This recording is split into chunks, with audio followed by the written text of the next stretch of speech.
In the garment decoration industry, you'll hear the terms retail and wholesale used a lot. Thanks to common marketing practices, many people seem to think retail just means full price, and wholesale is just another word for a discount. While there is a sliver of truth there, this is not the full picture.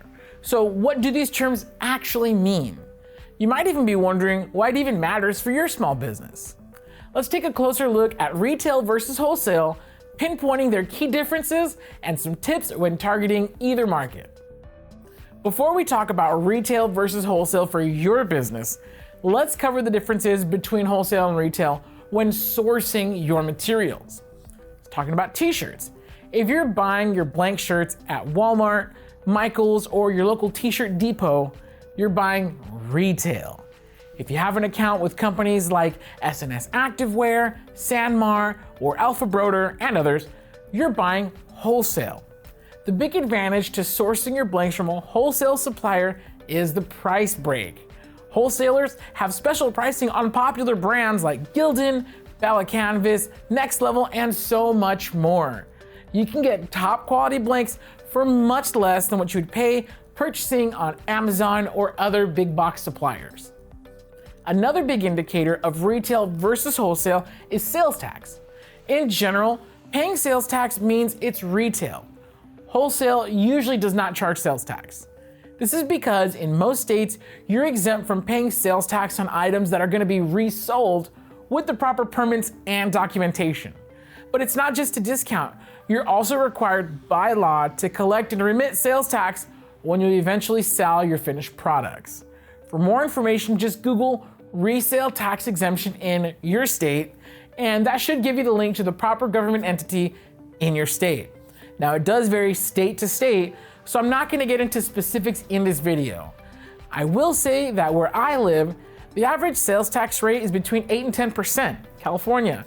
So if I'm ordering $200 worth of blank t-shirts, I can save $16 to $20 on sales tax just by having my reseller's permit in the state of California. And that's on top of the lower price that I'm getting from my wholesale supplier. So here's my advice to you on sourcing your materials. Find out what it takes in your state to get your tax exemption for resellers and follow through with it. Then find at least 2 or 3 wholesalers and open accounts with them. Sometimes one place may run out of your favorite t-shirt, so you'll need access to another source. Some popular brands also sell wholesale direct, but only if you have your sales tax exemption in your state. Different suppliers have different minimums, shipping costs, and turn times, so be sure to do your research before ordering. Now let's talk about retail versus wholesale for your business. In our industry, here's an easy way to know what's what. Retail products are purchased by the end user. If you have your own company, brand, or clothing line, and you sell direct to consumer or DTC, you are in fact a retailer. Now, if you make custom orders for your clients, that is also considered retail.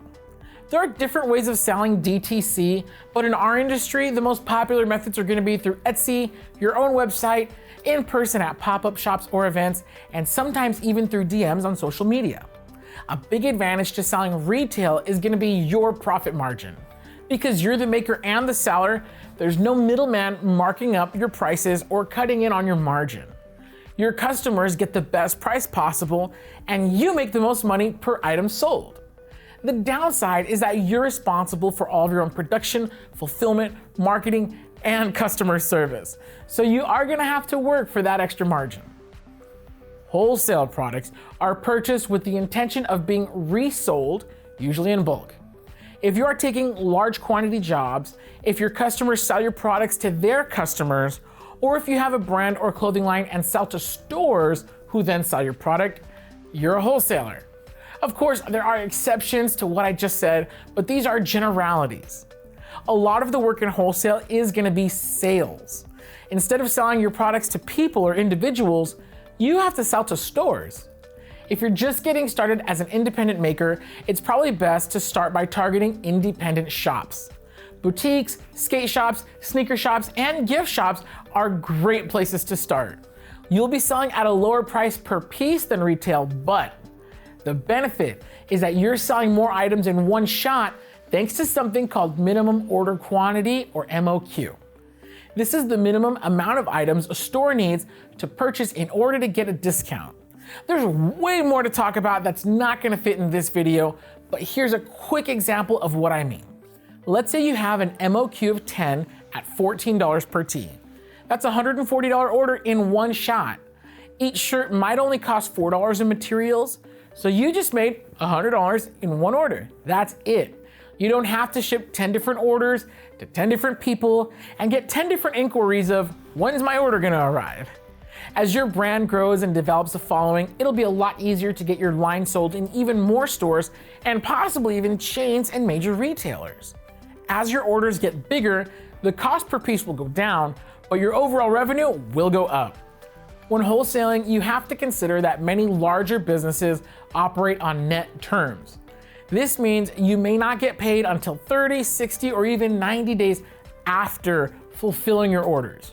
Whether or not you want to accept net terms is up to you, but you will definitely want to do your research on invoicing and purchase orders. Now, I cannot talk about wholesaling as an independent creator without mentioning two specific episodes of Customizing Culture, the Heat Press Nation podcast.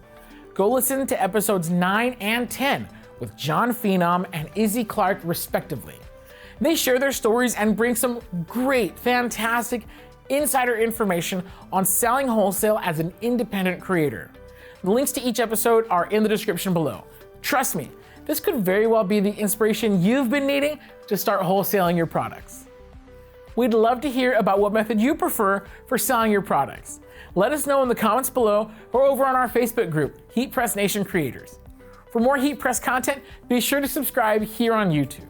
And don't forget, you can get all of your heat transfer supplies over at heatpressnation.com.